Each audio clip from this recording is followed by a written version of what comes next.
Hello everyone, నేను doctor Sai Sravanthi gynaecologist Amalapuram. So ఈ April 7th మనం వరల్డ్ హెల్త్ డే సెలబ్రేట్ చేసుకోబోతున్నాం. ఈ ఇయర్ WHO థీమ్ ఏంటంటే healthy beginnings for hopeful future. So మన మెయిన్ ఫోకస్ అంతా ప్రెగ్నెన్సీ అండ్ పుట్టిన బేబీ యొక్క హెల్త్ అండ్ సర్వైవల్ మీద.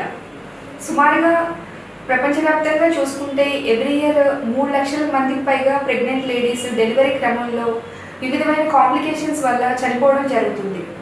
అలాగే పుట్టిన పిల్లల్లో తీసుకుంటే దగ్గర 2 నుంచి 3 మిలియన్ వరకు పిల్లలు పుట్టిన తర్వాత ఒక నెల లోపల కాంప్లికేషన్స్ వల్ల సకంబ్ అవడం జరుగుతుంది. ఈ విధంగా చూస్తే ప్రతి 7 సెకండ్లకి ఒక తల్లి మరియు పుట్టిన బేబీ మోర్టాలిటీకి గురవుతున్నారు.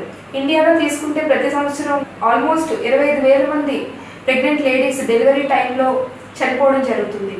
అలాగే నియోనేటల్ మోర్టాలిటీ రేట్ అంటారు, అది ప్రతి 1000 మంది పుట్టిన పిల్లల్లో 25 మంది వరకు కూడా కాంప్లికేషన్స్ వల్ల చనిపోవడం జరుగుతుంది. సొసైటీలో మనందరి బాధ్యత ఏంటంటే ప్రతి ఉమెన్కి ప్రెగ్నెన్సీ ప్లాన్ చేసుకుంటున్నప్పుడు కానీ, ప్రెగ్నెన్సీలో ఉన్నప్పుడు కానీ, డెలివరీ అయిన తర్వాత కానీ ఆ ప్రెగ్నెంట్ లేడీకి క్వాలిటీగా మనం హెల్త్ కేర్ అనేది యాక్సెసిబిలిటీ ఇవ్వాలి. ఎందుకంటే ప్రతి డెలివరీ అనేది చాలా ప్రత్యేకం, ప్రతి చైల్డ్ బర్త్ అనేది చాలా ప్రత్యేకం.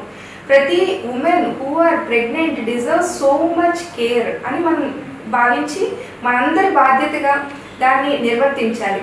సో ఈ April 7th world health day రోజున మా సాయి శ్రవంతి హాస్పిటల్స్ నందు ప్రెగ్నెంట్ లేడీస్ అందరికీ కూడా ఫ్రీగా ఓపీ చూడబడును. అలాగే టెస్ట్లు మరియు స్కానింగ్ కూడా ఫ్రీగా చేయబడును. మీ Sai Sravanthi gynaecologist, Sai Sravanthi hospitals Amalapuram. Thank you all. World health day wishes for you all.